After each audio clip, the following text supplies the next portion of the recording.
Let me paint a scene for you. You're at a roulette table. Red has come up 7 times in a row. Your friends are buzzing. People are murmuring, "It has to be black next." You nod. You believe it too. You put your chips on black with full confidence. And then, red. Again. And your brain breaks a little.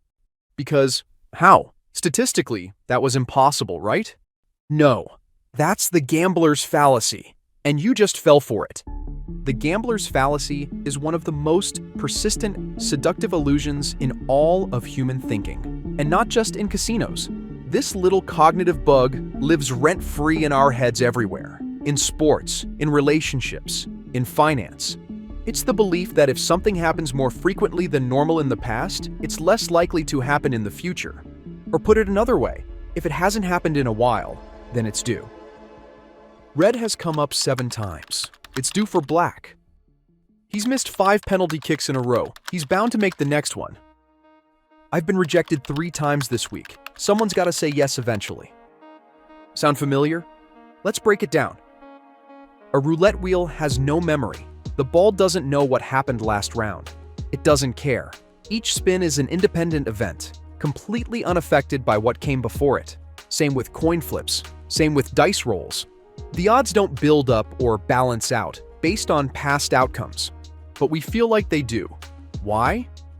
Because of something called the law of small numbers. That's the faulty assumption that small samples of randomness should behave like large ones. So if we see 7 reds in a row, our brain says, wait, this doesn't look like randomness. Where's the balance? We expect short-term outcomes to mirror long-term probabilities, but they don't. Not always. Not reliably. Not in the short run, but we think they should. Because we've been trained by patterns, stories, and superstition to expect balance. We want the universe to be fair, to correct itself, to make sense. The gambler's fallacy is our brain's attempt to force randomness into a narrative. Here's where it gets wild. This fallacy isn't just annoying, it's dangerous. It's why people chase losses in casinos.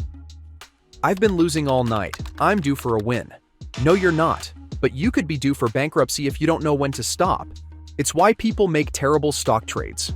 This stock's been going down for months. It has to bounce back. That's not how markets, or roulette, work. It's why some people stay in bad relationships, jobs, or cities. Things have been bad for so long. The good part has to be next. But here's the good news. Once you know the gambler's fallacy, you start to see it everywhere. You spot it in how people pick lottery numbers. You hear it at the blackjack table. You see it in sports commentators pretending a team is due for a comeback.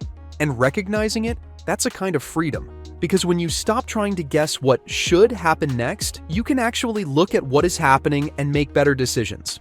You stop gambling on hope and start betting on reality. So the next time someone says, "It's been red 5 times in a row, it's definitely black next," you can smile and say, "Nope, it's still 50-50, and maybe save them a few bucks." Thank you for watching. You can subscribe to my channel for more videos like this one.